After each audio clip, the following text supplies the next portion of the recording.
여러분이 스마트폰으로 영상을 보고 온라인 쇼핑을 하는 바로 이 순간, 그 모든 것을 가능하게 하는 거대한 심장이 어디서 뛰고 있는지 생각해 보신 적 있나요? 실리콘밸리 최고의 투자자 중 한 명이 한국을 그저 작은 하청업체 집합소라고 무시했습니다. 그는 자신의 확신을 증명하기 위해 마지못해 한국을 찾았죠.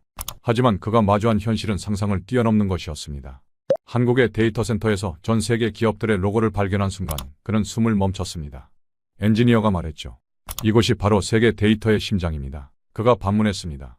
다른 대체 공급망을 쓰면 되지 않나요? 대답은 충격적이었습니다. 완전한 대체에는 최소 10년이 걸립니다. 그 시간 동안 멈추는 건 데이터가 아니라 사람들의 하루 그 자체죠. 경쟁사는 계속 한국을 폄하했지만 그는 자신의 모든 것을 걸고 한국을 변호하게 됩니다. 심지어 본사에서 투자 중단을 명령했을 때도 말이죠. 도대체 한국에서 무슨 일이 일어나고 있는 걸까요? 한국의 어떤 힘이 세계 최고의 투자자를 완전히 바꿔놓은 걸까요? 그 놀라운 반전의 이야기, 지금 바로 시작합니다. 잠깐 영상 시작 전 구독과 좋아요로 대한민국을 알리는 저희 채널에 큰 힘이 됩니다. 댓글로 대한민국 파이팅을 달아주시면 추첨을 통해 편의점 쿠폰을 드립니다. 안녕하세요. 저는 런던에서 태어나 뉴욕에서 자란 마이클 톰슨이라고 합니다. 글로벌 투자 펀드에서 시니어 파트너로 일하고 있어요. 지난 15년간 세계 각국의 기술 기업들을 평가하고 투자하는 일이 제 전문 분야였습니다. 그날도 평소와 다름없이 맨해튼의 사무실에서 아시아 시장 분석 보고서를 검토하고 있었어요. 화면에는 각국의 투자 매력도를 나타내는 그래프가 떠 있었죠. 중국, 일본, 싱가포르가 상위권을 차지하고 있었고 한국은 그저 중간 정도의 위치에 머물러 있었습니다. 한국이요? 음악이랑 드라마 빼고 뭐가 있죠? 동료 중 한 명이 비웃듯 말했어요. 저도 그 의견에 동의했습니다. 제가 보기에 한국은 거대한 중국 시장의 작은 부속품 정도로 여겨졌거든요. 그런데 그날 저녁 런던에 살고 있는 제 딸 에밀리가 화상통화를 걸어왔어요. 12살인 에밀리는 요즘 K-팝에 완전히 빠져 있었죠. 아빠, 한국어 배우고 싶어요. BTS가 얼마나 대단한지 알아요? 제 딸의 열광적인 모습을 보며 저는 씁쓸하게 웃었습니다. 에밀리야, 그냥 음악일 뿐이야. 한국은 작은 나라고 진짜 중요한 기술은 미국이나 중국에서 나오는 거야. 제 말에 딸은 실망한 표정을 지었어요. 아빠는 한국에 대해 아무것도 몰라요.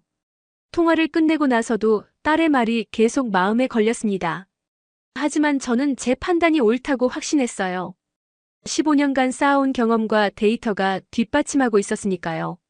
다음 날 아침 평소보다 일찍 사무실에 도착해서 아시아 시장 트렌드를 다시 한번 분석했습니다. 중국의 거대한 시장, 일본의 정교한 기술, 싱가포르의 금융 허브 역할. 모든 것이 예상 범위 내였어요. 한국은 여전히 눈에 띄지 않는 존재였습니다. 그때 제 상사인 제임스 윌슨이 제 사무실로 들어왔어요. 마이클, 한국의 클라우드 스타트업 하나를 검토해야 할 것 같네. 본사에서 지시가 내려왔어. 저는 내심 짜증이 났습니다. 시간 낭비라고 생각했거든요. 정말 필요한 일인가요? 제 분석으로는 한국 시장의 성장 잠재력이 제한적인데요. 제임스는 고개를 저었어요. 상부 지시야. 어쩔 수 없어. 그날 오후 투자심의위원회가 열렸습니다. 저는 아시아 투자 전략을 발표하면서 한국을 의도적으로 낮게 평가했어요. 한국은 우리의 다음 선택지가 아닙니다. 제 보고서의 첫 줄에 적힌 문장이었죠. 회의실에 있던 모든 사람이 고개를 끄덕였습니다. 특히 경쟁사에서 온 리처드 블랙웰은 제 어깨를 두드리며 동의를 표했어요. 역시 마이클답네. 한국 같은 곳에 시간 낭비할 필요 없지. 하지만 그날 밤 딸과의 통화가 또 생각났습니다. 에밀리의 실망한 얼굴이 자꾸 떠올랐어요. 혹시 제가 놓치고 있는 것이 있을까요? 아니에요. 제 경험과 데이터는 분명했습니다. 한국은 투자할 가치가 없는 시장이었어요. 일주일 후 제임스가 다시 제 사무실을 찾았습니다. 이번에는 표정이 심각했어요. 마이클, 한국 출장이 확정됐어. 본사에서 직접 현장 실사를 하라고 했네. 저는 깜짝 놀랐습니다. 정말요? 제 보고서로도 충분하지 않나요? 제임스는 고개를 저었어요. 상부에서는 더 자세한 분석을 원해. 특히 그들의 데이터 센터 인프라를 직접 확인해 보라고 했어. 그때 리처드가 제 사무실로 들어왔습니다. 그는 항상 제 성공을 견제하려 했어요. 마이클, 한국 가는 거야? 시간 낭비일 텐데. 그의 음성에는 조롱이 섞여 있었죠. 걱정 마세요. 금방 돌아올 거예요. 투자 불가 결론만 가지고 말이죠. 저는 자신 있게 대답했습니다. 리처드는 의미심장한 미소를 지었어요. 그럴 거라고 믿어. 하지만 혹시 모르니까 난 여기서 대안을 준비해둘게. 그날 저녁 집에 돌아가서 짐을 싸면서 에밀리에게 전화를 걸었습니다. 에밀리야, 아빠가 한국에 출장 가게 됐어. 딸의 목소리가 갑자기 밝아졌어요. 정말요? 아빠가 드디어 한국의 진짜 모습을 보게 되는 거네요. 진짜 모습이라. 저는 여전히 회의적이었습니다. 에밀리야, 기대는 하지 마. 아빠는 일하러 가는 거야. 하지만 딸은 들뜬 목소리로 말했어요. 아빠, 한국 가면 꼭 김치 먹어보세요. 그리고 사람들이 얼마나 친절한지도 확인해보세요. 다음 날 아침 공항으로 향하는 길에서 리처드로부터 메시지가 왔습니다. 즐거운 여행 되길. 그런데 한국 경제에 대한 부정적 전망이 나오고 있더라고. 투자하기엔 위험할 것 같은데? 저는 그의 메시지를 보고 더욱 확신했습니다. 이번 출장은 단순한 형식적 절차일 뿐이라고 말이에요. 비행기 안에서 저는 한국에 대한 사전조사 자료를 다시 한번 검토했습니다. GDP 규모, 수출입 현황, 기술 혁신 지수. 모든 지표가 제 예상을 벗어나지 않았어요. 13시간의 비행 끝에 인천공항에 도착했습니다. 공항 로비에 나서는 순간 뭔가 이상했어요. 제가 상상했던 것보다 훨씬 크고 현대적이었습니다. 공항 전체를 덮고 있는 초고속 와이파이, 어디서든 쉽게 찾을 수 있는 안내 시스템, 그리고 매끄럽게 작동하는 디지털 결제 시스템까지. 톰스님이시죠? 그 공항 출구에서 한 여성이 저를 맞이했습니다. 30대 후반으로 보이는 그녀는 완벽한 영어로 자신을 소개했어요. 안녕하세요. 저는 최윤정입니다. 이번 출장 기간 동안 코디네이터로 도와드릴 예정이에요. 윤정 씨는 정말 세심했습니다. 제 짐을 챙겨주고 호텔까지의 최적 경로를 안내해 주었어요. 차 안에서 그녀는 제 일정을 설명했습니다. 내일 오전에는 판교의 데이터 센터를 방문하시고 오후에는 스타트업 발표회에 참석하실 예정이에요. 꽤 빡빡한 일정이네요. 저는 피곤함을 감추지 못했습니다. 윤정 씨는 미소를 지으며 대답했어요. 시간을 아끼는 것이 한국의 예의거든요. 하지만 너무 걱정하지 마세요. 모든 게 생각보다 훨씬 효율적일 거예요. 호텔에 도착해서 방으로 올라갔습니다. 창밖으로 보이는 서울의 야경은 생각보다 훨씬 화려했어요. 수많은 빌딩들이 만들어내는 빛의 강이 한강을 따라 펼쳐져 있었습니다. 잠시 넋을 잃고 바라보다가 이내 정신을 차렸어요. 겉모습에 속으면 안 돼. 그날 밤 제임스에게 보고 메일을 보냈습니다. 첫인상은 나쁘지 않지만 본격적인 평가는 내일부터 시작하겠습니다. 리처드에게도 간단히 메시지를 보냈어요. 예상 범위 내입니다. 큰 변수는 없을 것 같네요. 잠자리에 들기 전 에밀리에게 사진 몇 장을 보냈습니다. 호텔방에서 찍은 서울 야경이었어요. 곧바로 답장이 왔습니다. 우와, 정말 멋있어요. 아빠도 조금씩 한국의 매력을 느끼고 있는 거 아니에요? 저는 쓴웃음을 지으며 답장했습니다. 그냥 큰 도시일 뿐이야. 내일부터 진짜 평가가 시작되는 거야. 하지만 마음 한편으로는 약간의 기대감이 생기고 있었어요. 정말 작은 기대였지만 말이에요. 다음 날 아침 7시 윤정 씨가 호텔 로비에서 저를 기다리고 있었습니다. 좋은 아침이에요, 톰스님. 오늘은 정말 특별한 하루가 될 거예요. 그녀의 밝은 미소에서 묘한 확신이 느껴졌어요. 판교로 향하는 차 안에서 윤정 씨는 한국의 IT 산업에 대해 설명해 주었습니다. 많은 외국인들이 한국을 제조업 중심 국가로 생각하시는데 사실 지금은 소프트웨어와 데이터 인프라가 핵심이에요. 저는 반신반의했습니다. 제가 알기로는 한국은 여전히 하드웨어에 의존하는 나라였거든요. 데이터 센터에 도착했을 때의 첫인상은 압도적이었습니다. 거대한 건물 여러 채가 연결되어 있었고 각 건물마다 최첨단 보안 시스템이 설치되어 있었어요. 와, 생각보다 규모가 크네요. 저도 모르게 감탄사가 나왔습니다. 윤정 씨가 웃으며 말했어요. 아직 시작도 안 했는걸요. 진짜는 안에서 보셔야 해요. 보안 절차를 거쳐 건물 안으로 들어가자 한 명의 여성 엔지니어가 저희를 맞이했습니다. 안녕하세요. 저는 김하나입니다. 이곳 시스템 엔지니어로 일하고 있어요. 하나 씨는 29살 정도로 보였는데 차분하면서도 전문적인 인상이었어요. 오늘 저희 시설을 안내해 드릴게요. 하나 씨가 저를 안내한 곳은 마치 SF 영화 세트장 같았습니다. 천장까지 닿는 거대한 서버렉들, 규칙적으로 깜빡이는 수만 개의 LED, 그리고 강력한 냉각 시스템에서 나오는 하얀 수증기까지. 이곳에서 전 세계 데이터의 상당 부분이 처리되고 있어요. 전 세계라고 하셨나요? 저는 의외라는 표정을 감추지 못했습니다. 하나 씨는 고개를 끄덕이며 한 서버렉으로 저를 안내했어요. 여기 보시면 구글, 아마존, 마이크로소프트, 메타의 로고가 보이시죠? 정말이었습니다. 제가 알고 있는 거의 모든 글로벌 IT 기업들의 로고가 서버에 붙어 있었어요. 이게 정말인가요? 저는 믿기 어려웠습니다. 여기는 아시아 태평양 지역의 핵심 허브예요. 일본이나 싱가포르보다도 더 중요한 역할을 하고 있죠. 하나 씨의 설명에 저는 할 말을 잃었습니다. 제가 알고 있던 한국의 위상과는 완전히 달랐거든요. 혹시 문제가 생기면 다른 곳으로 대체할 수 있나요? 저는 투자자의 관점에서 리스크를 확인했습니다. 하나 씨는 잠시 생각하더니 진지하게 대답했어요. 완전한 대체에는 최소 10년이 걸릴 거예요. 그 시간 동안은 뭐죠? 제가 다시 물었습니다. 하나 씨의 대답은 충격적이었어요. 그 시간 동안 멈추는 건 데이터가 아니라 사람들의 일상 그 자체일 거예요. 온라인 쇼핑도 스트리밍도 심지어 병원의 환자 관리 시스템도 모두 멈추죠. 그 순간 제 머릿속이 하얗게 변했습니다. 한국이 그저 작은 하청업체라는 제 생각이 얼마나 잘못된 것인지 깨달았거든요. 제가 매일 사용하는 서비스들, 제 딸이 좋아하는 앱들, 심지어 제가 투자 결정을 내릴 때 사용하는 데이터까지도 모두 이곳을 거쳐가고 있었던 거예요. 톰스님 괜찮으세요?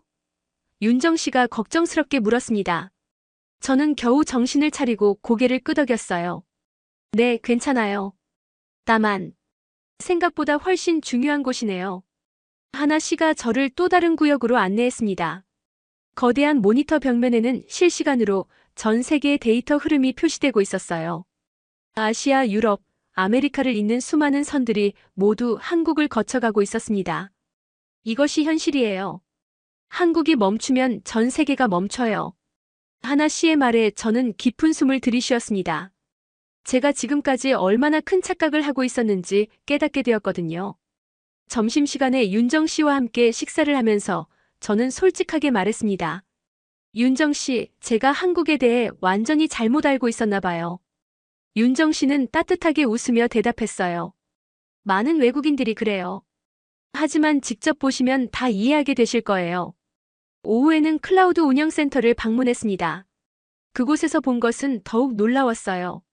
전 세계 주요 기업들의 데이터가 실시간으로 이곳에서 처리되고 있었고 모든 시스템이 완벽하게 작동하고 있었습니다.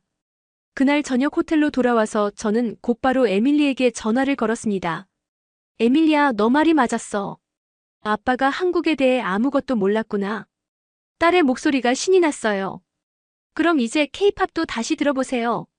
이틀째 아침 하나 씨가 저를 더 깊은 구역으로 안내했습니다. 어제는 겉모습만 보신 거예요. 오늘은 진짜 핵심을 보여드릴게요. 그녀의 말에서 자신감이 느껴졌어요. 지하 3층으로 내려가자 완전히 다른 세계가 펼쳐졌습니다. 거대한 냉각시설과 함께 수백 대의 서버가 완벽한 질서로 배열되어 있었어요. 이곳이 바로 아시아의 데이터 심장부예요. 하나 씨가 한 서버 앞에서 멈춰 섰습니다. 여기 있는 메모리 모듈들 보이시죠? 이것들이 없으면 여러분이 아는 거의 모든 디지털 서비스가 작동할 수 없어요. 저는 작은 칩들을 자세히 들여다보았습니다. 겉보기에는 평범해 보였지만 그 안에 엄청난 기술이 들어있다는 걸 알 수 있었어요. 한국이 이런 기술을 언제부터 개발한 거죠? 제가 물었습니다. 하나 씨는 잠시 생각하더니 대답했어요. 사실 이건 하루아침에 이루어진 게 아니에요. 지난 30년간의 축적된 기술과 경험이 만들어낸 결과죠. 그때 갑자기 경보음이 울렸습니다. 저는 깜짝 놀랐지만 하나 씨는 전혀 당황하지 않았어요. 훈련용 시뮬레이션이에요. 실제 위기 상황에 대비하는 거죠. 그녀가 저를 관제실로 안내했습니다. 관제실에서는 수십 명의 엔지니어들이 각자의 모니터 앞에서 집중하고 있었어요. 큰 화면에는 전 세계 데이터 흐름이 실시간으로 표시되고 있었고, 한 구역에서 빨간색 경고등이 깜빡이고 있었습니다. 지금 시뮬레이션으로 일본 데이터 센터에 장애가 발생했다고 가정한 거예요. 하나 씨의 설명을 들으며 저는 엔지니어들의 대응을 지켜봤습니다. 놀라웠던 건 단 3분 만에 모든 트래픽이 한국으로 우회되었다는 점이었어요. 이렇게 빠른 대응이 가능한가요? 저는 믿기 어려웠습니다. 실리콘밸리에서도 이 정도 속도는 본 적이 없었거든요. 한국의 인프라는 처음부터 이런 상황을 대비해서 설계되었어요. 단순히 백업이 아니라 능동적 대응이 가능하죠. 점심시간에 하나 씨와 함께 식당에서 식사를 하면서 저는 개인적인 질문을 했습니다. 하나 씨는 왜 이 일을 선택하게 되었나요? 그녀는 잠시 미소를 지으며 대답했어요. 제 부모님은 공장에서 일하셨어요. 뜨거운 곳에서 손으로 만드는 일이었죠. 저는 차가운 곳에서 머리로 만드는 일을 하고 싶었어요.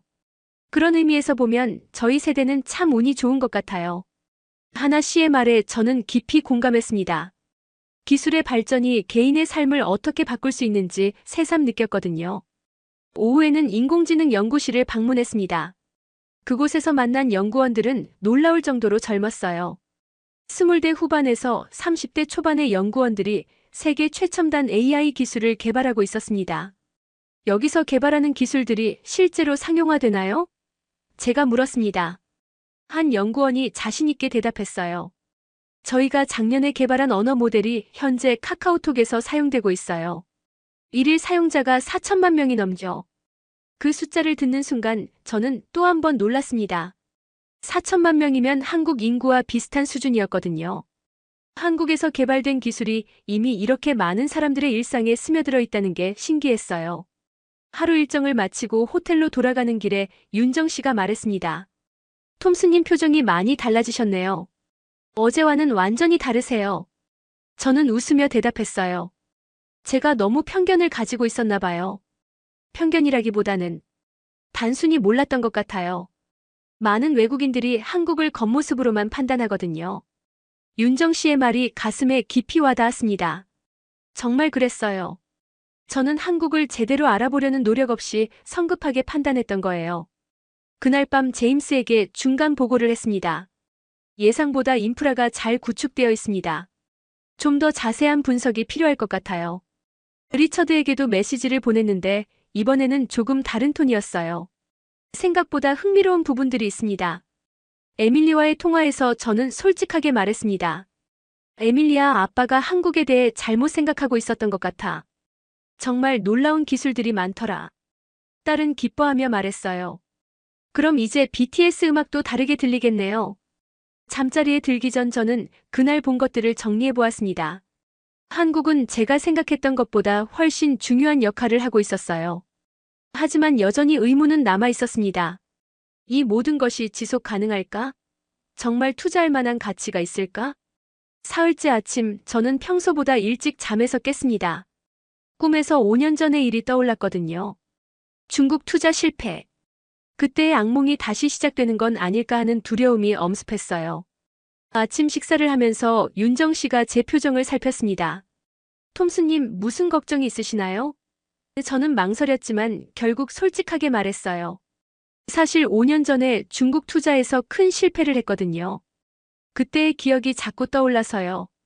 윤정 씨는 이해한다는 표정으로 고개를 끄덕였습니다. 실패는 누구에게나 있어요. 중요한 건 그 경험에서 무엇을 배웠느냐죠. 그녀의 따뜻한 말에 제 마음이 조금 가벼워졌어요. 그때 제 휴대폰에 리처드로부터 메시지가 왔습니다. 마이클, 한국 반도체 업계에 이상 징후가 포착되고 있어. 뉴스 확인해봐.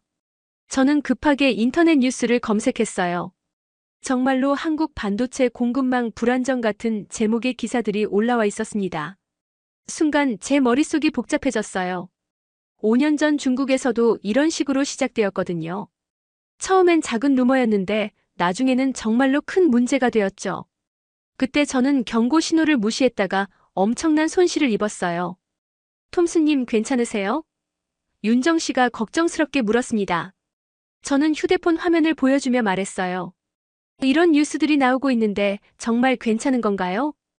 윤정 씨는 기사를 읽어보더니 고개를 저었습니다. 이런 루머는 주기적으로 나와요. 경쟁국들이 의도적으로 퍼뜨리는 경우가 많죠. 하나 씨에게 직접 확인해 보시는 게 좋겠어요. 데이터 센터에 도착해서 하나 씨에게 뉴스 기사를 보여주었습니다. 그녀는 차분하게 기사를 읽어보더니 미소를 지었어요. 톰스님, 실시간 데이터를 확인해 보실래요? 하나 씨가 저를 관제실로 안내했습니다. 거대한 모니터에는 모든 시스템의 상태가 실시간으로 표시되고 있었어요. 모든 지표가 정상 범위에 있었고 오히려 평소보다 더 안정적으로 보였습니다. 보세요, 모든 수치가 정상이에요. 심지어 작년 같은 시기보다도 성능이 향상되었죠. 하나 씨의 설명을 들으며 저는 안도했지만 동시에 의문이 들었어요. 그럼 왜 이런 루머가 나오는 걸까요? 하나 씨, 이런 루머가 자주 나오나요? 제가 물었습니다. 하나 씨는 잠시 생각하더니 대답했어요. 솔직히 말씀드리면 저희가 성장할수록 더 자주 나와요. 어떤 이들은 한국의 성장을 달가워하지 않거든요. 그 말을 들으니 뭔가 깨달았어요. 5년 전 중국에서도 비슷한 일이 있었거든요. 당시에도 경쟁사들이 의도적으로 부정적인 정보를 퍼뜨렸었죠. 하지만 그때 저는 그런 정보들에 휘둘려서 제대로 된 판단을 하지 못했어요. 점심시간에 리처드로부터 전화가 왔습니다. 마이클, 뉴스 봤지? 역시 내 예상이 맞았어. 빨리 철수하는 게 좋겠어. 그의 목소리에는 조롱이 섞여 있었어요. 리처드, 현장에서 확인해보니 루머에 불과해. 실제 데이터는 모두 정상이야. 제가 반박하자 그는 비웃었습니다. 그래, 중국에서도 그렇게 말했었지. 결국 어떻게 됐는지 기억하지? 그 말에 저는 할 말을 잃었어요. 정말로 5년 전에도 저는 비슷한 말을 했었거든요. 현장에서는 모든 게 괜찮아 보였는데 결국은 큰 문제가 되었죠. 오후에 본사에서 긴급 화상회의 요청이 왔습니다. 제임스와 다른 임원들이 참석한 회의에서 그들은 즉시 투자 검토를 중단하라고 지시했어요. 마이클, 위험 신호가 나오고 있어. 더 이상 진행하기 어려울 것 같네. 하지만 현장에서 확인한 바로는 제가 말하려 했지만 제임스가 말을 끊었습니다.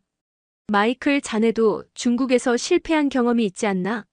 같은 실수를 반복하고 싶지 않아. 회의가 끝나고 저는 깊은 고민에 빠졌습니다. 정말로 제가 똑같은 실수를 하고 있는 걸까요? 데이터는 정상이라고 하지만 5년 전에도 그랬었거든요. 그날 저녁 윤정 씨와 함께 저녁을 먹으면서 저는 제 고민을 털어놓았습니다. 윤정 씨, 사실 저는 다시 실패할까봐 두려워요. 5년 전에 잘못된 판단으로 큰 손실을 입었거든요. 윤정 씨는 진지하게 제 이야기를 들어주었습니다. 그리고 조심스럽게 말했어요. 톰스님, 과거의 실패가 현재의 판단을 흐리게 해서는 안 돼요. 중요한 건 지금 눈앞에 있는 사실들이죠. 하지만 만약 또 틀렸다면? 제가 말하자 윤정 씨가 대답했어요. 그럼 그때 가서 책임지면 되죠. 하지만 두려움 때문에 옳은 선택을 포기한다면 그것이야말로 진짜 실패 아닐까요? 그날 밤 에밀리와의 통화에서 저는 제 걱정을 말했습니다. 딸은 의외로 성숙한 반응을 보였어요. 아빠, 실수가 두려워서 아무것도 안 하면 그게 더 큰 실수 아니에요? 12살 딸의 말이 제 가슴에 깊이 박혔습니다. 다음 날 아침 저는 결심을 했습니다. 본사의 지시와 과거의 트라우마에 휘둘리지 말고 제 눈으로 직접 확인한 사실만을 믿기로 했어요. 윤정 씨에게 말했습니다. 오늘 일정대로 스타트업 발표회에 참석하겠어요. 판교 스타트업 캠퍼스에 도착했을 때의 분위기는 정말 뜨거웠습니다. 수백 명의 젊은 창업가들과 투자자들이 모여 있었고 모든 사람의 눈빛이 살아 있었어요. 이런 에너지는 실리콘밸리에서도 쉽게 볼 수 없어요. 저도 모르게 감탄했습니다. 첫 번째 발표자가 무대에 올랐습니다. 박준혁이라는 35세의 창업가였어요. 그는 6G 통신 기술에 대해 발표하기 시작했습니다. 현재 5G가 상용화된 지 얼마 되지 않았는데 벌써 6G를 연구하고 있나요? 저는 의아했습니다. 6G는 단순히 속도의 문제가 아닙니다. 완전히 새로운 연결 방식이에요. 준혁 씨의 설명이 시작되자 저는 점점 집중하게 되었어요. 그가 보여준 데모는 정말 놀라웠습니다. 홀로그램을 통한 실시간 회의, 초저지연 원격 수술, 완전 자율주행 차량 간의 즉시 통신까지. 이 기술이 언제쯤 상용화될 수 있나요? 그 객석에서 한 투자자가 물었습니다. 준혁 씨는 자신 있게 대답했어요. 이미 필드 테스트를 완료했고 2년 내에 제한적 서비스가 가능할 것 같습니다. 저는 깜짝 놀랐습니다. 실리콘밸리에서도 6G는 아직 먼 미래의 이야기였거든요. 그런데 한국에서는 이미 실용화 단계에 접어들었다는 거였어요. 두 번째 발표는 인공지능 헬스케어 기업이었습니다. 그들이 개발한 AI는 MRI 영상을 분석해서 암을 조기 발견하는 기술이었어요. 저희 시스템은 숙련된 의사보다 15% 더 정확하고 진단 시간은 절반으로 단축시킵니다. 정말인가요? 저는 믿기 어려웠습니다. 의료 AI는 아직 보조적인 역할만 한다고 알고 있었거든요. 이미 서울대병원과 삼성의료원에서 시범 운영 중이고 내년부터는 전국 확대 예정입니다. 세 번째 발표는 더욱 놀라웠습니다. 클라우드 비용을 30% 절감하는 솔루션이었어요. 어떻게 그런 절감이 가능한가요? 제가 질문했습니다. 발표자는 상세하게 설명해 주었어요. 독특한 데이터 압축 기술과 효율적인 자원 배분 알고리즘 때문이라고 했습니다. 발표가 끝나자 수많은 글로벌 기업 관계자들이 그들에게 몰려들었습니다. 구글, 마이크로소프트, 아마존 등 제가 아는 모든 대기업의 아시아 담당자들이 명함을 주고받고 있었어요. 휴식 시간에 준혁 씨와 개별적으로 이야기할 기회가 있었습니다. 준혁 씨, 이런 기술들을 어떻게 이렇게 빨리 개발할 수 있었나요?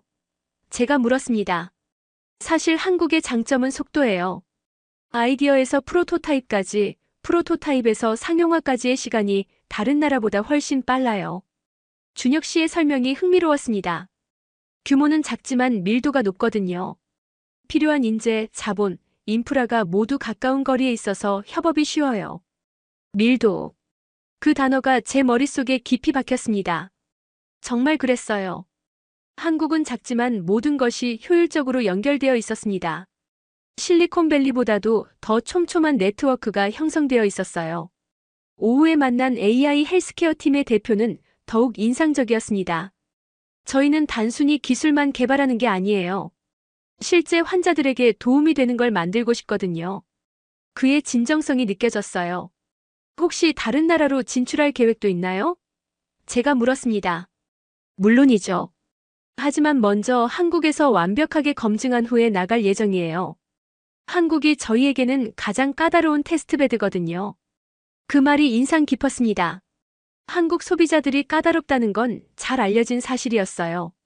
한국에서 성공하면 어디서든 성공할 수 있다는 말도 있을 정도였죠.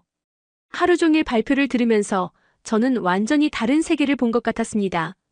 한국이 단순히 기존 기술을 모방하는 나라가 아니라 새로운 기술을 선도하는 나라였어요. 저녁에 윤정 씨와 함께 식사를 하면서 저는 솔직하게 말했습니다. 윤정 씨, 제가 한국을 너무 과소평가했었나 봐요. 오늘 본 것들은 정말 놀라웠어요. 많은 외국인들이 그래요. 한국을 여전히 제조업 중심의 개발도상국으로 생각하시거든요. 윤정 씨의 말이 맞았습니다. 저도 그런 편견을 가지고 있었으니까요. 그런데 이런 혁신들이 지속 가능할까요? 제가 걱정스럽게 물었습니다. 윤정 씨는 확신에 찬 목소리로 대답했어요. 톰스님, 한국 사람들의 가장 큰 특징이 뭔지 아세요? 포기하지 않는 거예요. 위기가 올수록 더 강해지죠. 그날 밤 제임스에게 보고할 때 저는 이전과는 완전히 다른 톤으로 말했습니다. 한국의 기술 혁신 속도가 예상보다 훨씬 빠릅니다. 투자 가치를 재검토해 볼 필요가 있어요. 리처드에게는 더욱 직접적으로 말했어요. 리처드 현장에서 확인한 바로는 한국의 잠재력이 우리 예상을 훨씬 뛰어넘어. 루머에 현혹되지 말고 팩트에 집중해야 해. 다섯째 날 아침 제 휴대폰에는 리처드로부터 온 여러 개의 메시지가 쌓여 있었습니다. 마이클, 긴급 상황이야. 한국 반도체 공급망에 심각한 문제가 발생했어. BBC와 CNN에서도 보도하고 있어. 저는 급하게 뉴스를 확인했습니다. 정말로 주요 외신들이 한국 반도체 위기설을 대대적으로 보도하고 있었어요. 심지어 일부 글로벌 기업들이 공급망 다변화를 검토한다는 내용까지 나와 있었습니다. 순간 5년 전의 기억이 생생하게 떠올랐어요. 중국 투자 때도 이런 식으로 시작되었거든요. 처음에는 작은 루머였는데 언론이 확대 보도하면서 정말 큰 문제가 되었죠. 아침 식사 자리에서 윤정 씨가 제 표정을 보더니 걱정스럽게 물었습니다. 톰스님 무슨 일 있으세요? 저는 휴대폰을 보여주며 말했어요. 이런 뉴스들이 계속 나오고 있어요. 정말 괜찮은 건가요? 윤정 씨는 기사들을 쭉 읽어보더니 한숨을 쉬었습니다. 또 시작됐네요. 이런 일이 작년에도 있었어요. 결국 근거 없는 루머로 판명됐지만요. 바로 그때 제임스로부터 긴급 전화가 왔습니다. 마이클, 즉시 투자 검토를 중단하고 귀국하라는 지시가 내려왔네. 이번 사태가 심각해 보여. 제임스 현장에서 확인해보니 실제로는 제가 말하려 했지만 제임스가 말을 끊었어요. 마이클, 자네 중국에서의 실패를 기억하지. 같은 실수를 반복할 수는 없어. 회사 차원에서 리스크를 감당하기 어려워. 전화를 끊고 나니 머릿속이 복잡해졌습니다. 정말로 제가 또 잘못된 판단을 하고 있는 걸까요? 윤정 씨가 저를 걱정스럽게 바라보고 있었어요. 윤정 씨, 본사에서 즉시 철수하라고 하네요. 제가 말하자 윤정 씨의 표정이 어두워졌습니다. 그렇게 되면 정말 아쉬울 것 같아요. 톰스님이 한국의 진짜 모습을 보기 시작했는데 그때 하나 시로부터 전화가 왔습니다. 톰스님 뉴스 보셨죠? 직접 확인해 보시겠어요? 저는 망설였지만 결국 데이터 센터로 향했습니다. 마지막으로 한 번만 확인해 보고 싶었거든요. 데이터 센터에 도착하자 하나 씨가 저를 바로 관제실로 안내했습니다. 톰스님, 실시간 데이터를 보세요. 모든 시스템 지표가 정상이었어요. 심지어 평소보다 더 안정적으로 보였습니다. 정말 이상하네요. 뉴스에서는 큰 문제가 있다고 하는데 제가 중얼거리자 하나 씨가 설명했어요. 이런 공격적 보도는 보통 특정 목적이 있어요. 누군가 한국의 성장을 견제하려는 의도일 수 있죠. 그때 준혁 씨로부터 전화가 왔습니다. 톰스님, 저희 회사 앞에 외신 기자들이 몰려와서 인터뷰를 요청하고 있어요. 뭔가 조직적인 것 같은데요. 점점 이상했습니다. 왜 갑자기 모든 외신들이 한국을 집중 공격하는 걸까요? 그리고 왜 하필 제가 투자 검토를 하는 시점에 맞춰서 점심시간에 리처드로부터 또 전화가 왔습니다. 마이클, 어서 철수해. 이번엔 정말 심각해 보여. 나는 이미 대한투자처를 준비해뒀어. 그의 목소리에서 묘한 만족감이 느껴졌어요. 리처드, 혹시 제가 말하려던 순간 전화가 끊어졌습니다. 뭔가 이상했어요. 리처드가 너무 빨리 대안을 준비했다는 점, 그리고 이 모든 상황을 마치 예상하고 있었던 것 같다는 점이요. 오후에 윤정 씨와 함께 커피를 마시면서 제 의심을 털어놓았습니다. 윤정 씨, 혹시 이런 루머들이 의도적으로 퍼뜨려지는 걸까요? 윤정 씨는 잠시 생각하더니 조심스럽게 말했어요. 솔직히 말씀드리면 이런 일이 한두 번이 아니에요. 한국이 중요한 기술적 돌파구를 만들 때마다 이런 보도들이 나와요. 그럼 이번에도 근거가 없는 루머라는 말씀인가요? 제가 물었습니다. 데이터상으로는 아무 문제가 없어요. 오히려 성능이 향상되고 있죠. 그런데 왜 이런 보도가 나오는지는? 그날 저녁 에밀리와의 통화에서 저는 제 고민을 말했습니다. 에밀리야, 아빠가 큰 결정을 내려야 하는데 뭐가 진실인지 모르겠어. 딸은 의외로 명확하게 말했어요. 아빠, 직접 본 것과 남이 말한 것 중에 뭐를 믿을 거예요? 12살 딸의 말이 가슴에 와닿았습니다. 정말 그랬어요. 제가 직접 본 것들은 모두 긍정적이었는데 남들이 하는 말만 부정적이었거든요. 그날 밤 혼자 호텔방에서 제가 수집한 모든 데이터를 다시 검토해 보았습니다. 기술력, 인프라, 인재, 시장성. 모든 면에서 한국은 투자할 만한 가치가 있었어요. 하지만 동시에 5년 전의 실패가 계속 떠올랐습니다. 그때도 저는 확신했었거든요. 현장 데이터는 완벽했는데 결국 큰 손실을 입었죠. 새벽 2시까지 고민한 끝에 저는 결정을 내렸습니다. 더 정확한 검증을 위해 제3자 기관의 도움을 받기로 했어요. 제가 놓치고 있는 게 있을 수도 있으니까요. 6째 날 아침, 저는 윤정 씨에게 부탁했습니다. 제3자 검증 기관을 통해 정확한 데이터를 확인해 보고 싶어요. 가능할까요? 윤정 씨는 흔쾌히 동의했어요. 물론이죠. 투명성이 가장 중요하니까요. 하나 씨도 적극적으로 협조해 주었습니다. 어떤 검증이든 환영이에요. 저희는 숨길 게 없거든요. 그녀의 자신 있는 모습이 인상적이었어요. 오전에 국제 IT 감사기관의 전문가들이 데이터 센터에 도착했습니다. 독일, 일본, 미국에서 온 3명의 전문가들이었어요. 저는 그들과 함께 모든 시설을 다시 한번 철저히 점검했습니다. 독일에서 온 전문가가 말했습니다. 시스템 안정성이 예상보다 훨씬 높네요. 유럽의 주요 데이터 센터들과 비교해도 상위 수준입니다. 일본 전문가도 동의했어요. 보안 프로토콜도 완벽하고 장애 대응 시스템도 훌륭합니다. 미국 전문가는 더욱 구체적으로 말했어요. 실리콘밸리의 주요 기업들이 이곳을 선택한 이유를 알겠네요. 인프라 품질이 세계 최고 수준입니다. 점심시간에 검증 결과가 나왔습니다. 모든 항목에서 최고 등급을 받았어요. 신뢰성, 확장성, 보안성 모든 면에서 글로벌 스탠더드를 뛰어넘습니다. 독일 전문가의 최종 평가였죠. 그 순간 저는 확신했습니다. 모든 루머가 거짓이었다는 걸요.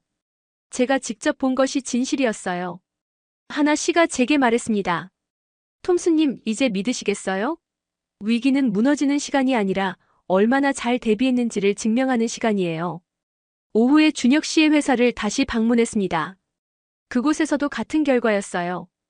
육지 기술은 실제로 세계 최첨단이었고 상용화도 임박한 상태였습니다. 준혁 씨, 이런 루머들 때문에 비즈니스에 지장은 없나요? 제가 걱정스럽게 물었습니다. 준혁 씨는 웃으며 대답했어요. 처음엔 걱정했는데 오히려 더 많은 관심을 받게 됐어요. 검증 과정을 거치니까 신뢰도가 더 높아졌죠. 정말 그랬습니다. 제3자 검증을 받은 후 오히려 더 많은 글로벌 기업들이 문의를 해왔어요. 투명성이 더 큰 신뢰를 만들어낸 거였죠. 그날 저녁 리처드로부터 전화가 왔습니다. 마이클, 어서 돌아와. 이 상황에서 더 이상 머물러 있을 이유가 없잖아. 저는 이번엔 단호하게 대답했어요. 리처드, 제3자 검증 결과 모든 게 정상이야. 루머는 사실이 아니었어. 뭐? 그럴 리가. 리처드의 목소리에서 당황이 느껴졌어요. 마이클, 너 혹시 그들에게 속고 있는 거 아니야? 저는 냉정하게 대답했습니다. 국제감사기관 3곳에서 동시에 검증한 결과야. 더 이상 의심할 여지가 없어.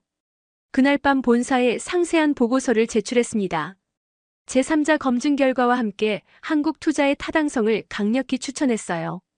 제임스로부터 곧바로 전화가 왔습니다. 마이클, 정말 확실한 거야? 제임스의 목소리에서 놀라움이 느껴졌어요.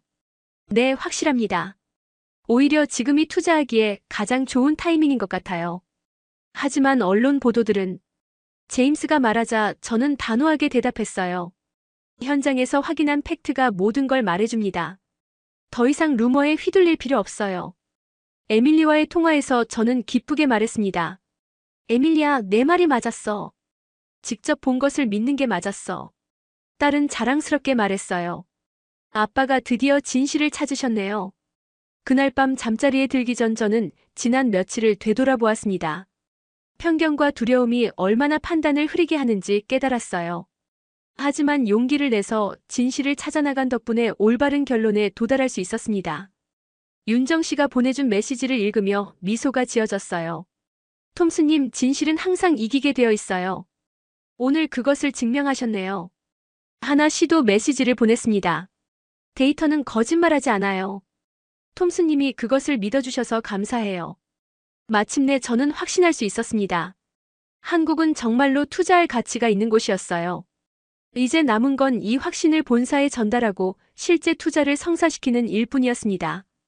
일주일째 아침, 저는 확신과 불안이 교차하는 복잡한 심경이었습니다. 데이터는 분명했지만 본사의 압박과 리처드의 견제가 계속되고 있었거든요. 제 경력이 이 한 번의 결정에 달려있다는 생각이 들었어요.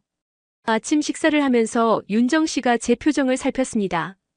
톰스님, 뭔가 고민이 많으신 것 같아요. 저는 솔직하게 털어놓았어요. 사실 본사에서 엄청난 압박을 받고 있어요. 만약 투자가 실패하면 제 경력이 끝날 수도 있거든요. 윤정 씨는 이해한다는 표정으로 고개를 끄덕였습니다. 큰 결정일수록 두려운 법이에요. 하지만 톰스님은 이미 충분히 검증하셨잖아요. 그녀의 말이 맞았지만 여전히 마음 한편이 불안했어요. 그때 제 휴대폰에 본사 임원진들로부터 연속으로 메시지가 왔습니다. 마이클 투자위원회에서 한국 투자에 대해 심각한 우려를 표명했어. 리스크가 너무 크다는 의견이 지배적이야. 다시 한번 신중하게 고려해봐. 저는 점점 위축되기 시작했습니다. 아무리 현장 데이터가 좋아도 회사 전체가 반대한다면 어떻게 해야 할까요? 5년 전 중국 투자 실패 때도 저는 혼자서 고집을 부렸다가 큰 손실을 입었거든요. 점심시간에 하나 씨와 만나서 제 고민을 말했습니다. 하나 씨, 사실 저는 지금 굉장히 어려운 상황에 있어요. 데이터는 좋지만 회사에서는 반대하고 있거든요. 하나 씨는 잠시 생각하더니 말했어요. 톰스님, 제 부모님 이야기를 해드릴게요. 부모님은 30년 전 뜨거운 공장에서 손으로 제품을 만드셨어요. 당시에는 아무도 한국이 이렇게 발전할 거라고 생각하지 않았죠. 그런데 지금 저는 차가운 데이터 센터에서 머리로 미래를 만들고 있어요. 기술이라는 건 결국 사람과 역사의 다른 이름이에요. 데이터 뒤에는 항상 사람들의 꿈과 노력이 있거든요. 하나 씨의 말을 들으며 저는 깊이 생각해 보았습니다. 정말 그랬어요. 제가 본 모든 기술들 뒤에는 수많은 사람들의 땀과 열정이 있었습니다. 준혁 씨의 육지 기술도 AI, 헬스케어 기술도 모두 사람들의 삶을 더 나아지게 만들려는 노력에서 나온 거였어요. 오후에 에밀리와 화상 통화를 했습니다. 딸이 제 표정을 보더니 걱정스럽게 물었어요. 아빠, 무슨 일 있어요? 저는 나이에 맞게 쉽게 설명해 주었습니다. 아빠가 중요한 결정을 내려야 하는데 다른 사람들은 반대하고 있어. 에밀리는 의외로 성숙한 반응을 보였습니다. 아빠, 저도 학교에서 그런 일이 있었어요. 제가 옳다고 생각하는 걸 친구들이 반대했을 때요. 그때 어떻게 했어? 제가 물었습니다. 처음엔 무서웠는데 결국 제가 믿는 대로 했어요. 나중에 친구들도 제가 옳았다고 인정해줬어요. 12살 딸의 말이 가슴에 깊이 와닿았습니다. 에밀리야, 그런데 만약 틀렸다면 어떻게 해? 제가 물었습니다. 딸은 당당하게 대답했어요. 그럼 그때 가서 책임지면 되죠. 하지만 두려워서 아무것도 안 하면 후회할 거예요. 통화를 끝내고 저는 혼자 서울 시내를 걸어보기로 했습니다. 명동과 강남을 둘러보면서 한국의 진짜 모습을 더 깊이 느끼고 싶었거든요. 거리에서 본 것들은 정말 인상적이었습니다. 젊은이들이 스마트폰으로 모든 걸 해결하는 모습, 노인분들도 디지털 기기를 자연스럽게 사용하는 모습, 그리고 모든 곳에서 느껴지는 역동적인 에너지까지. 카페에서 커피를 마시면서 주변 사람들을 관찰해 보았습니다. 대학생들은 새로운 앱을 개발하는 이야기를 하고 있었고, 직장인들은 업무 효율성을 높이는 방법을 논의하고 있었어요. 모든 사람이 끊임없이 발전을 추구하고 있었습니다. 그때 한 젊은 창업가가 제게 말을 걸어왔습니다. 혹시 외국인이세요? 제가 개발한 앱을 소개해드려도 될까요? 그는 환경 보호를 위한 스마트 에너지 관리 앱을 개발하고 있었어요. 이 앱으로 전력 소비를 20% 줄일 수 있어요. 이미 유럽의 여러 도시에서 관심을 보이고 있어요. 그의 열정적인 설명을 들으며 저는 또 한 번 감탄했습니다. 저녁에 윤정 씨와 함께 한강공원을 산책했습니다. 윤정 씨, 한국 사람들은 왜 이렇게 열정적인가요? 제가 물었습니다. 윤정 씨는 잠시 생각하더니 대답했어요. 아마도 위기를 많이 겪어서 그런 것 같아요. 경제 위기도 자연재해도 여러 어려움들을 함께 극복해오면서 포기하지 않는 문화가 생긴 거죠. 그녀의 설명이 깊이 와닿았습니다. 그리고 한국은 작은 나라라서 함께 살아가야 한다는 의식이 강해요. 혼자서는 할 수 없는 일들도 함께하면 가능하다는 걸 알고 있죠. 그날 밤 호텔로 돌아와서 저는 깊이 생각해 보았습니다. 제가 지금까지 본 모든 것들, 하나 씨의 이야기, 준혁 씨의 열정, 그리고 거리에서 만난 사람들의 에너지까지. 이 모든 것이 단순한 우연일 수는 없었어요. 리처드로부터 또 메시지가 왔습니다. 마이클, 마지막으로 조언하는데 빨리 포기해. 너만 다치게 될 거야. 하지만 이번에는 그의 말이 전혀 무섭지 않았어요. 저는 제 노트에 썼습니다. 진짜 리스크는 기회를 놓치는 것이다. 이제 제 마음이 확실해졌습니다. 모든 것을 걸고 한국에 투자하겠다고 결심했어요. 8째 날 아침, 저는 완전히 새로운 마음가짐으로 하루를 시작했습니다. 어제 밤에 결심이 확고했거든요. 윤정 씨에게 말했습니다. 오늘은 좀 더 깊이 있는 곳들을 보고 싶어요. 한국의 진짜 경쟁력이 뭔지 제대로 알고 싶거든요.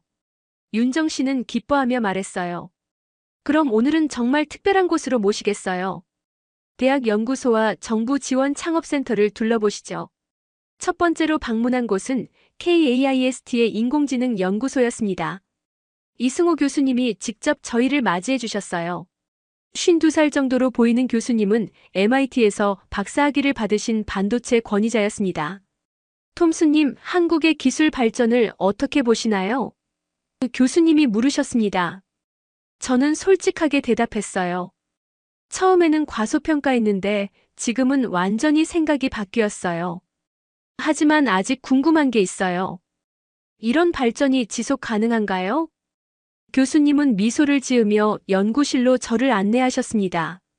한국의 강점을 말씀드릴게요. 우리는 빨리 실패하고 빨리 배우고 빨리 적용하는 문화가 있어요. 연구실에서 본 것들은 정말 놀라웠습니다. 학부생들도 세계 수준의 연구를 하고 있었고 박사과정 학생들은 이미 스타트업을 준비하고 있었어요. 교수님, 학생들의 수준이 정말 높네요. 제가 감탄하자 교수님이 설명해 주셨어요. 한국 학생들은 경쟁이 치열해서 어릴 때부터 집중력과 끈기를 기르거든요. 그게 연구에서도 큰 힘이 되죠. 한 박사과정 학생이 자신의 연구를 소개해 주었습니다. 저는 양자 컴퓨팅 알고리즘을 연구하고 있어요. 내년에 IBM과 공동 연구를 시작할 예정이에요. 26살밖에 안 된 학생이 이미 글로벌 기업과 협업하고 있다는 게 놀라웠어요. 점심시간에 교수님과 함께 식사하면서 더 깊은 이야기를 나누었습니다. 교수님, 한국이 기술 선진국이 될 수 있었던 이유가 뭘까요? 가장 큰 이유는 절박함이었어요. 자원도 없고 땅도 좁으니까 기술로 살아남을 수밖에 없었죠. 그 절박함이 지금의 혁신 문화를 만들어낸 거예요. 교수님의 설명이 깊이 와닿았습니다. 그리고 실패를 두려워하지 않는 문화도 중요해요. 젊은 연구자들이 과감하게 도전할 수 있는 환경을 만들어주고 있어요. 오후에 방문한 정부 창업지원센터는 또 다른 놀라움이었습니다. 수백 개의 스타트업이 한 건물에서 함께 일하고 있었고 서로 협력하며 시너지를 만들어내고 있었어요. 센터장님이 설명해 주셨습니다. 여기는 단순한 임대 공간이 아니에요. 멘토링, 투자 연결, 해외 진출 지원까지 원스톱으로 제공하죠. 한 코너에서는 VR 기술 스타트업이 의료진을 위한 수술 시뮬레이터를 개발하고 있었어요. 이 기술로 수술 성공률을 10% 높일 수 있어요. 이미 미국 병원들에서 도입을 검토하고 있어요. 다른 팀은 자율주행 드론을 개발하고 있었습니다. 배송용 드론인데 도심에서도 안전하게 운항할 수 있어요. 내년부터 시범 서비스를 시작할 예정이에요. 모든 팀이 글로벌 시장을 목표로 하고 있다는 점이 인상적이었어요. 한국 시장에만 안주하지 않고 처음부터 세계를 상대로 사업을 계획하고 있었습니다. 저녁에 윤정 씨와 함께 식사하면서 하루를 정리해 보았습니다. 윤정 씨, 오늘 본 것들이 정말 인상적이었어요.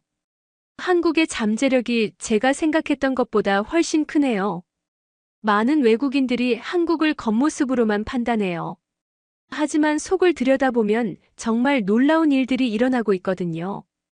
윤정 씨의 말이 맞았습니다. 특히 젊은 세대들의 도전 정신이 대단해요.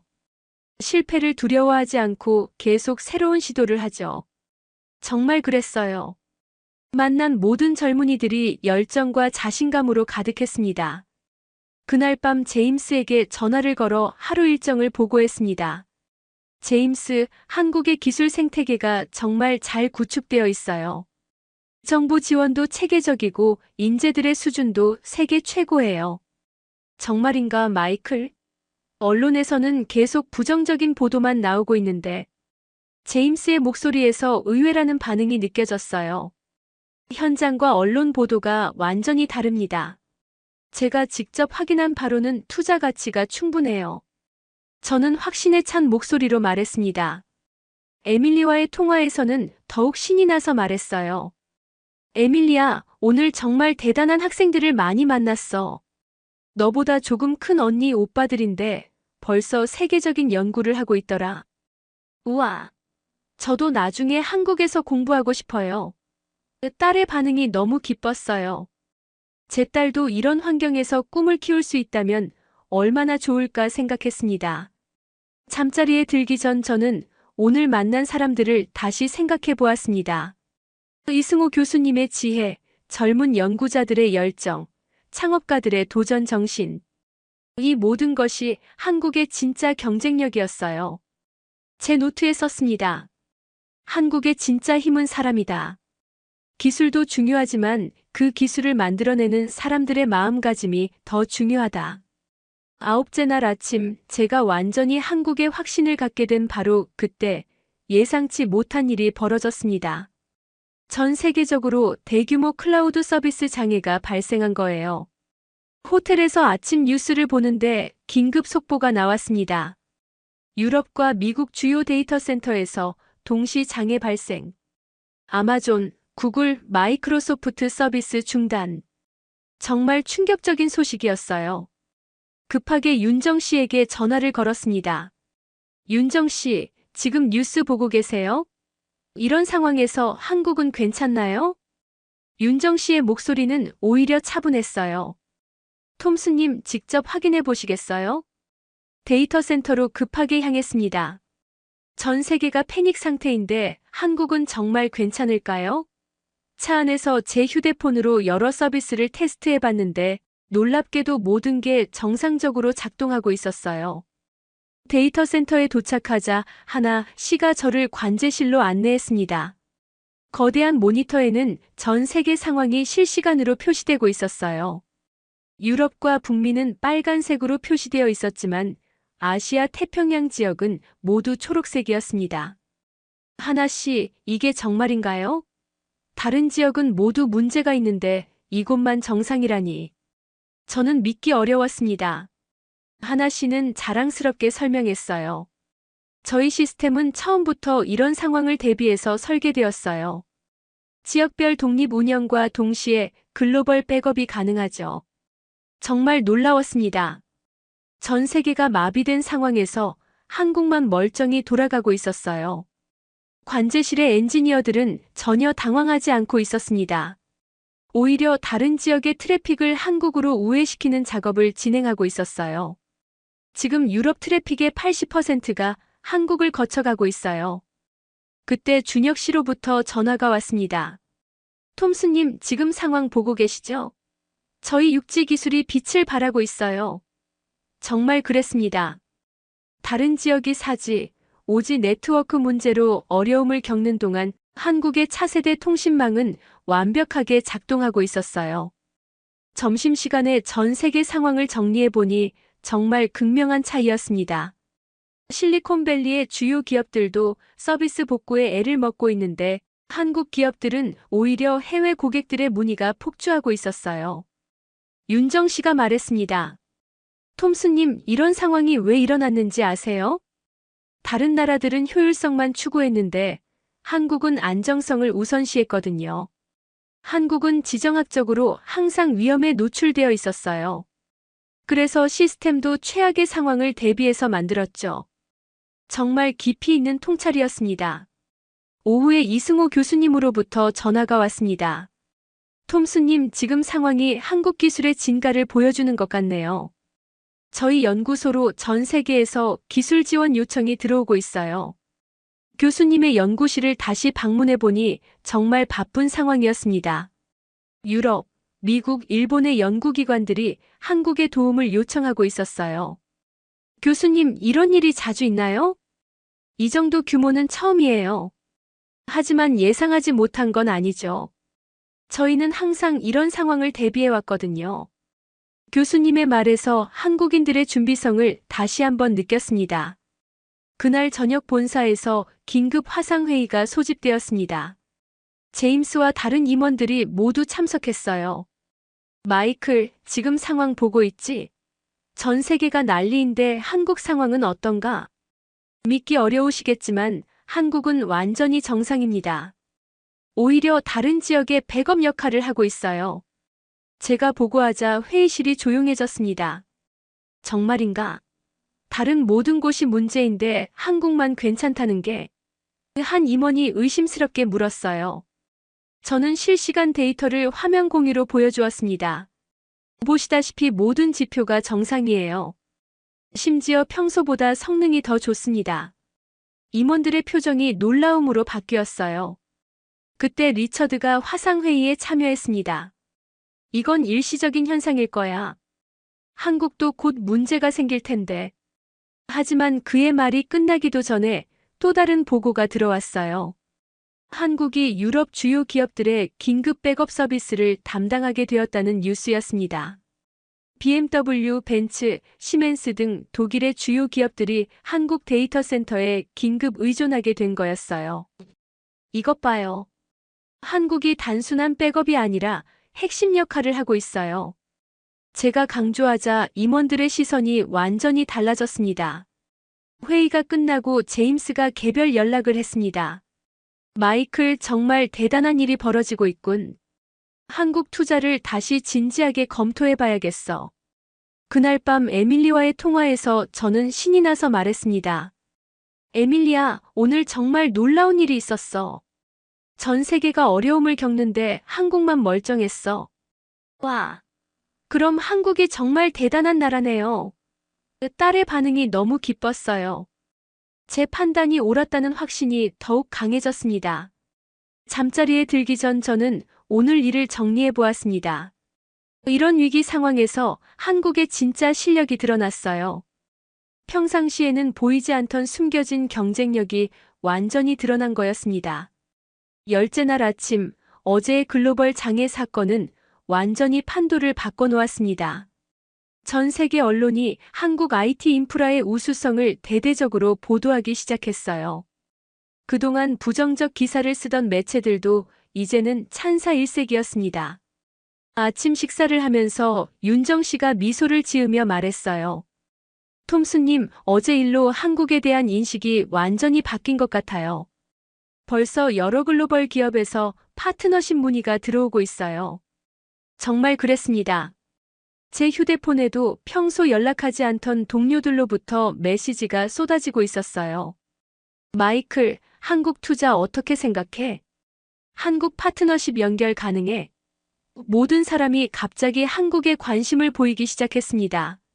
하지만 저는 이제 이런 반응에 휘둘리지 않았어요. 진짜 중요한 건 어제와 같은 위기 상황에서 드러난 한국의 진정한 실력이었으니까요. 오전에 하나 씨를 만나서 어제 상황에 대해 더 자세히 들어보았습니다. 하나 씨, 어제 같은 상황을 예상하고 있었나요? 제가 물었습니다. 구체적으로 예상했다기보다는 항상 대비하고 있었어요. 한국은 작은 나라라서 위기 대응 능력이 생존과 직결되거든요.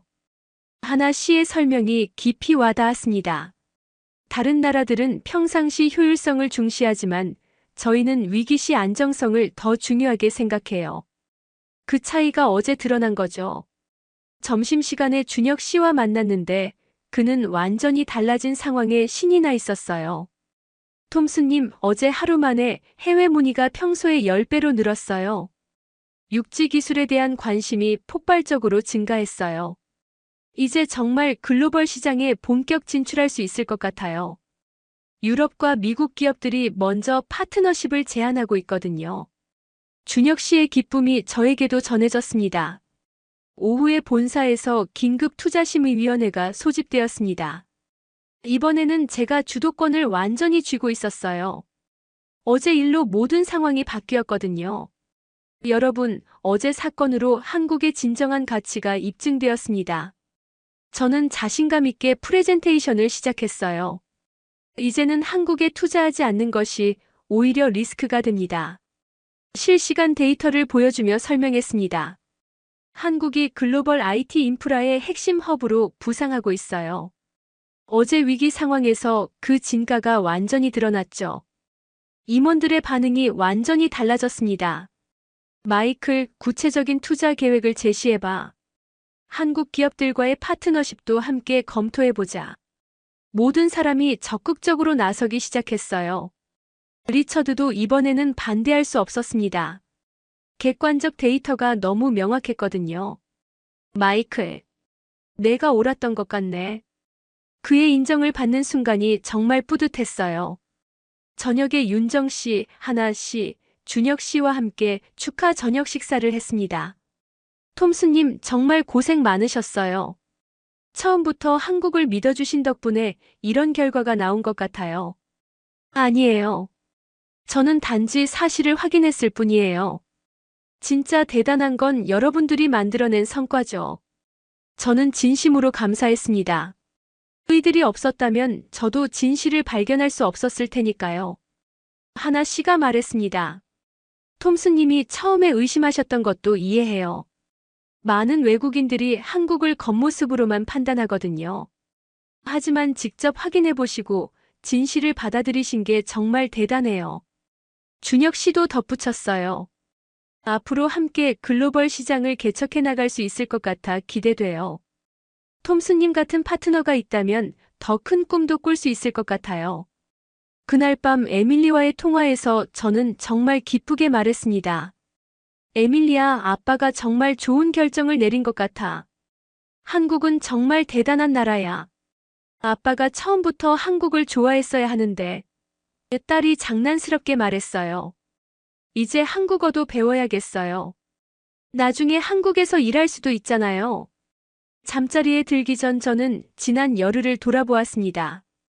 편견에서 시작해서 의심을 거쳐 확신에 이르기까지 정말 긴 여정이었어요. 하지만 이 모든 과정이 필요했다고 생각합니다. 제 노트 마지막 페이지에 썼습니다. 진실은 항상 이긴다. 하지만 그 진실을 찾기 위해서는 용기가 필요하다. 한국이 저에게 그 용기를 가르쳐 주었다. 내일이면 본격적인 투자 계약 협상이 시작됩니다. 이제 저는 완전히 준비가 되었어요. 한국과 함께 새로운 미래를 만들어갈 준비가 말이에요. 11째 날, 드디어 운명의 날이 왔습니다. 본사 본부장들과 투자심의위원회 전체가 참석하는 최종 심의가 열리는 날이었어요. 제 인생 최대의 도전이자 기회였습니다. 새벽부터 긴장되어 잠을 이룰 수 없었어요. 지난 열흘간의 모든 것이 오늘 이 순간을 위한 것이었거든요. 윤정 씨가 호텔로 마중을 나왔습니다. 톰스님 준비되셨어요? 네, 완전히 준비됐어요. 저는 자신감 있게 대답했지만 마음 한편으로는 떨렸습니다. 5년 전 중국 투자 실패의 기억이 아직도 생생했거든요. 회의장에 도착하니 본사의 모든 핵심 인물들이 화상으로 참석해 있었습니다. 대표, CFO, 그리고 각 지역 담당 이사들까지. 이런 규모의 회의는 처음 경험하는 것이었어요. 제임스가 회의를 시작했습니다. 오늘은 마이클이 제안한 한국 투자건에 대해 최종 결정을 내리는 자리입니다. 마이클, 발표해 주세요. 저는 깊은 숨을 쉬고 발표를 시작했습니다. 존경하는 임원진 여러분, 지난 열흘간 한국에서 확인한 사실들을 보고드리겠습니다. 첫 번째 슬라이드에는 한국의 IT 인프라 현황이 나와 있었어요. 한국은 현재 아시아 태평양 지역 데이터 트래픽의 65%를 처리하고 있습니다. 이는 일본과 중국을 합친 것보다 많은 수치입니다. 임원들의 표정이 진지해졌습니다. 이런 수치는 이들도 예상하지 못했을 테니까요. 두 번째 슬라이드에서는 기술 혁신 현황을 보여주었습니다. 6G 통신 기술, AI 헬스케어, 양자 컴퓨팅 등 차세대 기술에서 한국이 세계 선두를 달리고 있습니다. CFO가 질문했습니다. 마이클, 이런 기술들의 상용화 전망은 어떤가? 저는 자신 있게 대답했어요. 대부분 2년 내 상용화 예정이며 이미 글로벌 기업들과 파트너십이 진행 중입니다. 세 번째 슬라이드는 가장 중요한 부분이었습니다. 지난주 글로벌 IT 장애 사건에서 한국만 정상 운영된 것을 확인하셨을 겁니다. 이는 우연이 아니라 체계적 준비의 결과입니다. 대표가 관심을 보였습니다. 구체적으로 어떤 준비를 했다는 건가? 저는 상세히 설명했어요. 한국은 지정학적 특성상 위기 대응을 최우선으로 시스템을 설계했습니다. 효율성보다 안정성을 중시한 거죠. 그때 리처드가 화상회의에 참여했습니다. 그는 여전히 반대 입장을 고수하려 했어요. 하지만 한국 시장은 너무 작지 않나요?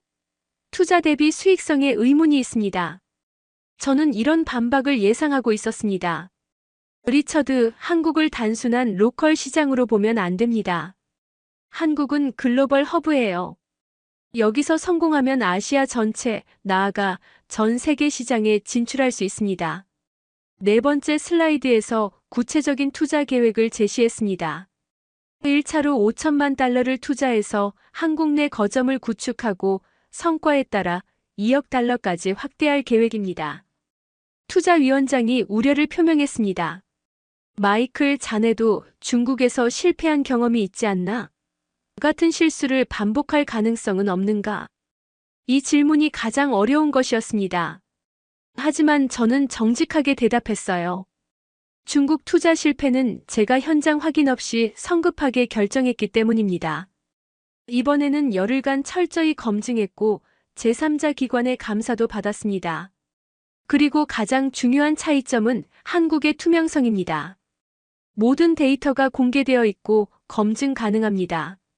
저는 확신에 찬 목소리로 말했습니다. 그때 갑자기 한 임원이 우려를 표했습니다.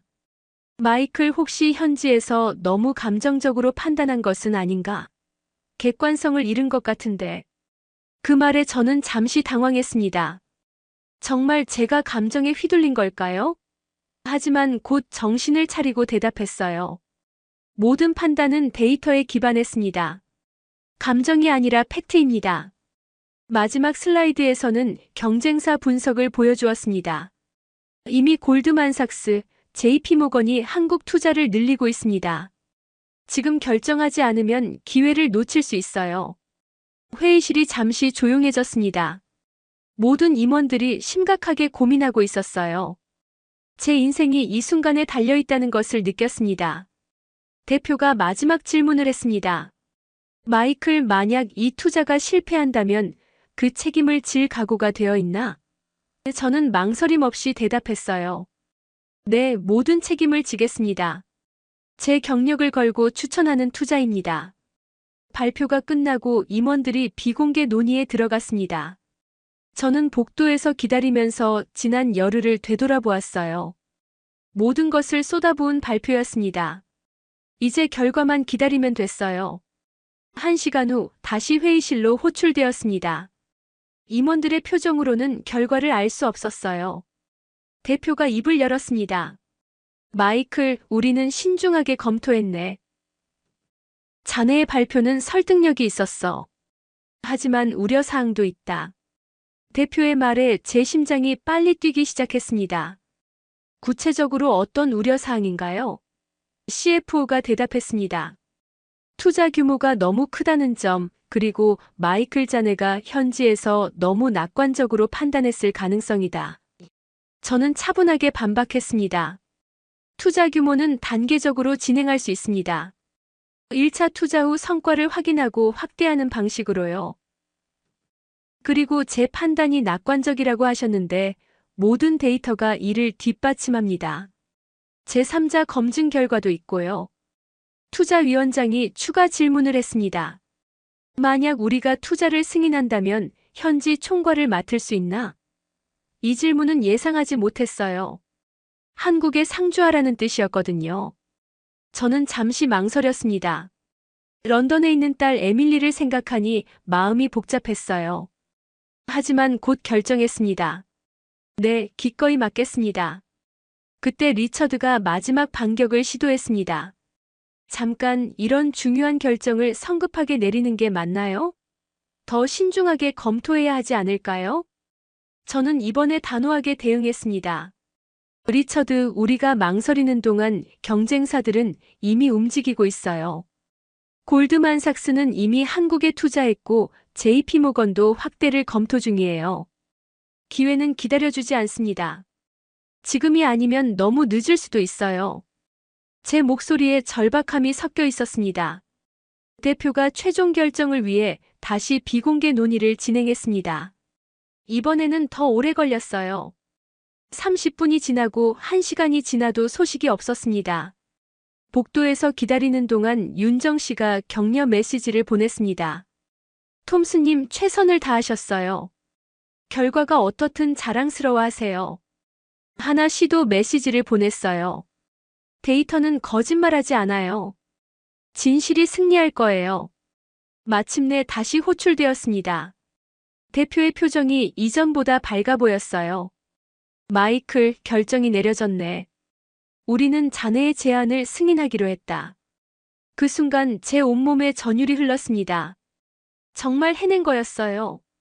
하지만 조건이 있다. 대표가 계속 말했습니다. 1차 투자는 3천만 달러로 시작하고 6개월 후 성과를 평가해서 추가 투자를 결정하겠다.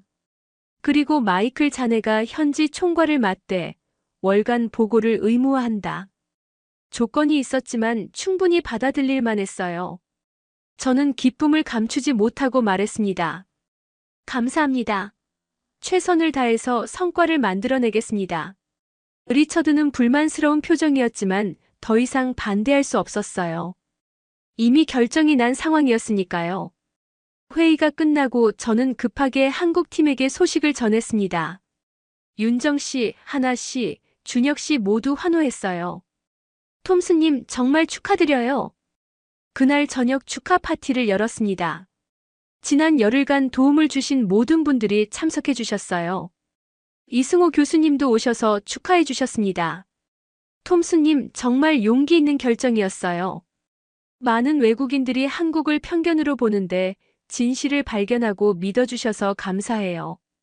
교수님의 말씀이 가슴 깊이 와 닿았습니다.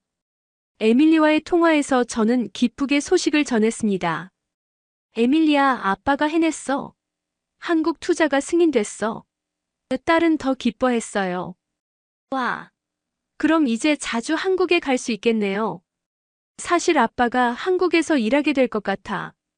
에밀리도 방학 때 한국에 놀러 와야겠어. 딸은 신이 나서 말했어요. 정말요? 꼭 갈 거예요. 그날 밤 호텔방에서 혼자 지난 열흘을 되돌아보았습니다. 편견에서 시작해서 확신에 이르기까지 정말 긴 여정이었어요. 하지만 모든 순간이 소중했습니다. 제 노트에 썼습니다. 오늘 제가 선택한 것은 단순한 투자가 아니라 새로운 미래였다. 한국과 함께 만들어갈 미래에 대한 믿음이었다. 투자 승인 후 바로 다음 날 구체적인 계약 협상이 시작되었습니다. 하지만 예상치 못한 문제가 발생했어요. 리처드가 마지막까지 방해 공작을 시도한 거였습니다. 아침에 윤정 씨로부터 긴급 연락이 왔습니다. 톰스님, 문제가 생겼어요. 갑자기 한국 정부에서 외국인 투자에 대한 새로운 규제를 검토한다는 소식이 나왔어요. 뭐라고요? 저는 깜짝 놀랐습니다. 어제까지만 해도 모든 게 순조로웠는데 갑자기 무슨 일이 벌어진 거죠? 급하게 뉴스를 확인해 보니 정말이었습니다. 정부 핵심 기술 분야 외국인 투자 심사 강화 검토라는 제목의 기사가 나와 있었어요. 하나 씨에게 전화를 걸어 상황을 확인했습니다. 하나 씨, 이게 실제로 우리 투자에 영향을 줄까요? 하나 씨도 당황한 목소리였어요. 갑작스러운 일이네요. 확인해보고 연락드릴게요. 그때 제 휴대폰으로 리처드로부터 전화가 왔습니다. 마이클, 뉴스 봤지? 이럴 줄 알았어. 한국 투자는 글렀네. 그의 목소리에서 만족감이 느껴졌어요. 리처드, 혹시 제가 의심을 표하자 그는 웃으며 말했어요. 난 아무것도 한 게 없어. 한국 정부가 알아서 판단한 거지. 하지만 뭔가 이상했습니다. 타이밍이 너무 절묘했어요. 투자가 승인된 바로 다음 날에 이런 규제 검토 소식이 나온다는 게요. 점심시간에 윤정 씨와 만나서 대책을 논의했습니다. 윤정 씨, 이런 상황에서 어떻게 해야 할까요? 윤정 씨는 차분하게 분석했어요. 일단 정확한 사실을 확인해야 해요. 언론 보도와 실제 정부 방침이 다를 수 있거든요. 정말 그랬습니다. 성급하게 판단하면 안 되는 상황이었어요. 오후에 준혁 씨로부터 연락이 왔습니다. 톰스님, 정부 관계자와 확인해 봤는데 기존 투자 건에는 영향이 없다고 해요. 새로운 투자에만 적용되는 거라고요. 정말인가요? 저는 안도했습니다. 네, 이미 승인된 건들은 기존 규정이 적용돼요. 걱정하지 마세요. 그런데 또 다른 문제가 생겼습니다. 본사에서 불안해하기 시작한 거예요. 제임스로부터 전화가 왔습니다. 마이클, 한국 상황이 복잡해지는 것 같은데 잠시 투자를 보류하는 게 어떨까? 제임스, 기존 투자에는 영향이 없다고 확인했어요. 이건 단순한 루머일 가능성이 높아요. 저는 진정시키려 했지만 제임스는 불안해했어요. 하지만 리스크 관리 차원에서 제임스가 말하려던 순간 저는 단호하게 말했습니다. 제임스, 이런 식으로 매번 흔들린다면 제대로 된 투자는 불가능해요. 그날 저녁 이승호 교수님과 만나서 상황을 상의했습니다. 교수님, 이런 일이 자주 있나요? 그 교수님은 경험에서 우러나는 지혜를 들려주셨어요. 톰스님, 중요한 변화가 일어날 때마다 반대 세력의 저항이 있어요. 하지만 결국 진실이 승리하게 되어 있어요. 교수님의 말씀이 큰 위로가 되었습니다. 지금 중요한 건 흔들리지 않는 거예요. 확신을 가지고 밀고 나가세요. 다음 날 아침 결정적인 소식이 들려왔습니다. 한국 정부에서 공식 발표를 한 거예요. 기존 승인된 외국인 투자 건에는 변화 없음. 새로운 규제는 향후 투자에만 적용. 완전히 저희에게 유리한 발표였어요. 하나 씨가 기뻐하며 전화했습니다. 톰스님, 모든 게 해결됐어요. 계약 체결에 아무 문제 없어요. 본사에도 즉시 보고했습니다. 제임스, 한국 정부에서 공식 발표했어요. 저희 투자에는 아무 문제 없다고요. 제임스도 안도의 한숨을 쉬었어요. 그날 오후 정식 계약서에 서명이 이루어졌습니다. 3천만 달러 규모의 한국 투자가 공식적으로 시작된 거였어요. 서명하는 순간 정말 감격스러웠습니다. 계약 체결 직후 리처드로부터 마지막 전화가 왔습니다. 마이클, 축하한다. 내가 옳았던 것 같네. 그의 인정을 받는 순간이 뿌듯했어요. 리처드, 이제 함께 한국 시장을 개척해보지 않을래? 저는 관대하게 제안했습니다. 경쟁보다는 협력이 더 좋은 결과를 만들 수 있으니까요. 그날 저녁 성공적인 계약 체결을 축하하는 파티가 열렸습니다. 지난 2주 동안 도움을 주신 모든 분들이 참석해 주셨어요. 윤정 씨가 건배사를 했습니다. 톰스님의 용기와 신념이 오늘의 성과를 만들어냈어요. 앞으로도 함께 좋은 결과를 만들어가요. 에밀리와의 통화에서 저는 기쁘게 말했습니다. 에밀리야, 드디어 모든 게 해결됐어. 아빠가 한국에서 정말 큰 일을 해낸 것 같아. 딸도 정말 기뻐했어요. 계약 체결 후 저는 완전히 다른 사람이 되었습니다. 한국을 단순한 투자처가 아니라 제2의 고향으로 느끼기 시작했어요. 윤정 씨와 함께 서울 곳곳을 둘러보며 이제 관광객이 아닌 한국에서 일할 사람의 마음으로 이 도시를 바라보았습니다. 북촌 한옥마을에서 전통의 아름다움을, 강남에서 현대의 역동성을 동시에 느꼈어요. 제 안에서 큰 변화가 일어나고 있었습니다. 다음 주 월요일 본격적인 한국법인 설립 작업이 시작되었습니다. 하나 씨와 준혁 씨가 핵심 파트너가 되어주었고 이승호 교수님은 기술 고문을 맡아주셨어요. 놀라운 건 모든 절차가 예상보다 훨씬 빠르게 진행된다는 점이었습니다. 한국의 진짜 경쟁력은 속도예요. 윤정 씨의 말이 맞았어요. 일주일 만에 사무실을 구하고 핵심 인력을 채용하고 첫 프로젝트까지 기획했습니다. 한국이 왜 글로벌 허브가 될 수 있는지 완전히 이해하게 되었어요.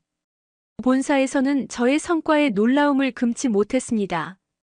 제임스가 직접 한국을 방문해서 현장을 확인했어요. 마이클, 정말 대단한 일을 해냈구나. 이제 다른 지역 투자도 한국 모델을 벤치마킹해야겠어. 리처드도 완전히 태도를 바꿨습니다. 마이클, 나도 한국 프로젝트에 참여하고 싶어. 어떻게 하면 될까? 그 과거의 경쟁 관계가 협력 관계로 바뀌었어요. 5년 전 중국 투자 실패의 트라우마도 완전히 극복할 수 있었습니다. 한 달 후 에밀리가 여름방학을 맞아 한국을 방문했습니다. 딸이 한국을 직접 경험하는 모습을 보니 정말 뿌듯했어요. 아빠, 한국 정말 멋있어요. 여기서 공부하고 싶어요. 에밀리는 하나 씨가 가르쳐준 간단한 한국어를 벌써 사용하고 있었습니다. 전처사라도 화상통화로 감사를 표했어요. 마이클, 정말 좋은 결정을 한 것 같아. 에밀리가 이렇게 행복해하는 모습은 처음 봐. 제 인생의 모든 조각들이 완벽하게 맞춰지는 느낌이었습니다. 6개월 후 저희 한국 법인은 본사 전체 수익의 30%를 담당하게 되었습니다. 준혁 씨의 육지 기술은 유럽 3개국에 수출되었고 하나 씨는 아시아 총괄 CTO가 되었어요. 제가 처음 한국에 왔을 때 썼던 한국은 투자 가치가 없다는 보고서를 다시 읽어보니 부끄러웠습니다. 이제 제 새로운 보고서의 제목은 세계의 심장이 뛰는 곳, 한국입니다. 편견을 버리고 진실을 받아들였을 때 얻을 수 있는 놀라운 변화를 몸소 체험했습니다. 한국은 제게 새로운 인생을 선물해 주었어요.